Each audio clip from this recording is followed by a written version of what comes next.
For a moment in the middle of all chaos and everything else, for a moment, he didn't care about anything in the store. He cared about me.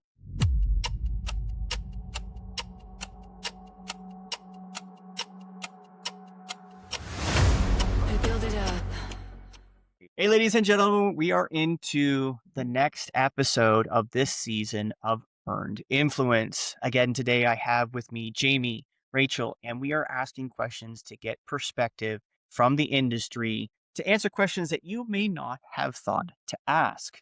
And right off the rip, Racheal, what's your question for us today? So my question is, how important has mentorship been in your career, and how are you paying that forward today? I like this question a lot. I like this question a lot. All right, Jami. Jami, you get to go first on this one. This one is personal to me because it was why I decided to stay in this field. I had left a domestic violence situation.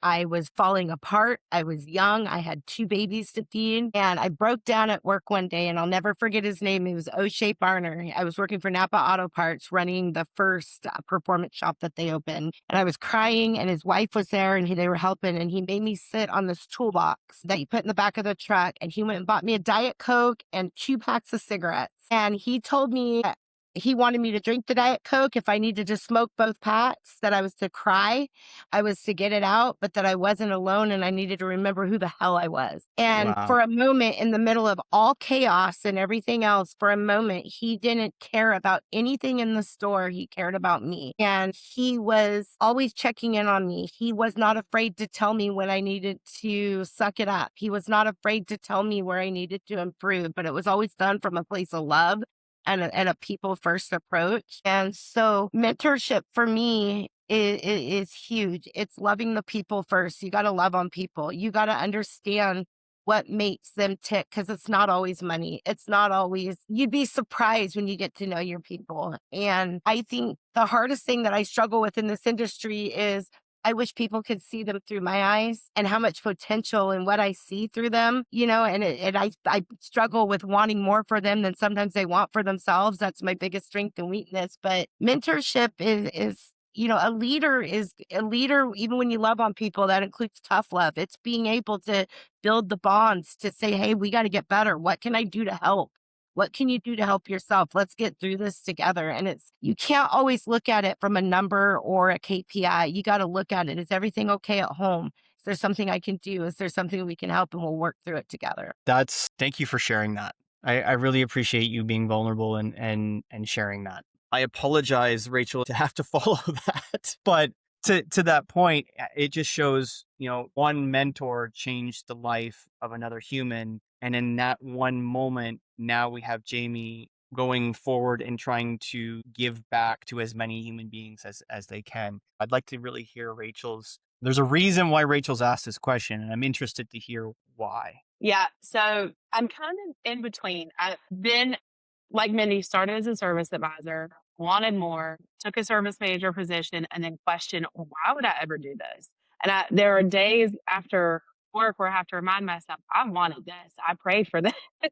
And so I'm at the point where I have some really good mentors, and they're so important because just having somebody who's not your one up, your direct supervisor to call, and whether it's to vent or to say, I have this situation, how should I handle it, has been crucial. Because one of the things that I struggle with the most, is hard conversations. Having those difficult conversations with the tech that you know is capable. He just doesn't have that self motivation. Or when you have to have that conversation where you're kind of calling him to the carpet and saying, I've asked you to do these things, you're not doing it. This is the final. This is it. This is your final chance. That's something that I struggle with. And I think something you only get better at the more you do it.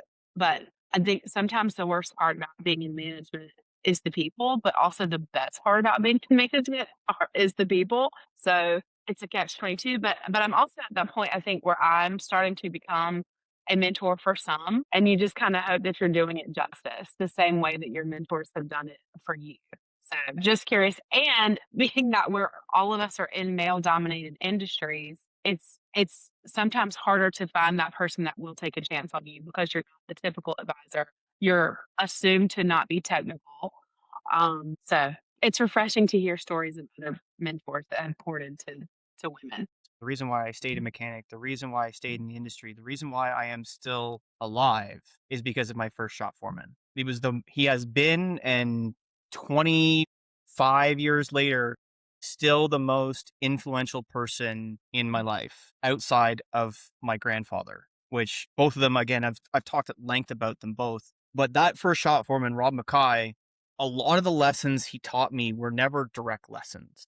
And that's one of the things that mentors do the most. They never tell you what to do. They guide you what to do.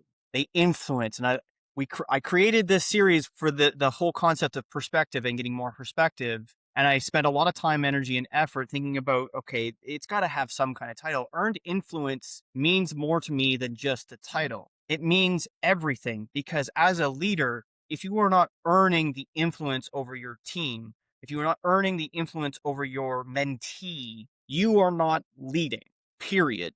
So to take it to the next step, you have a leader who turned mentor for Jami, who was in a hard spot in a very bad way, who took the time, the energy, and effort to treat someone like a human. You've got Racheal, who is finding herself in the same situation where she doesn't really have a very specific person who was her mentor, but is finding herself in a position where she is mentoring and is concerned whether she's doing it right. And I will end that specific statement with, and something that I hear quite often, you worrying about whether your instruction, your advice, your mentorship is good or not makes you that person who is looking for, okay, how am I taking care of this person? How am I taking care of this mentee? How am I taking care of this team member? How am I taking care of this customer? That in itself shows that you are worthy, that you are capable, and that you prayed for it. And the cool thing is, he never gives you the thing you're asking for. He gives you the challenge so you can learn it over and over and over again. I am caught with it every single day. You never get the thing you ask for. You get the lesson that you need to learn over and over and over again. And I think that summarizes that as eloquently as I can. Mentorship is vital. And I think all of us could probably speak at length about our individual stories on it. So I think that's a great way to conclude. And I really appreciate, I really, really, really, really appreciate that question. Make sure you tune in for the next episode where we finish off this season of Earned Influence.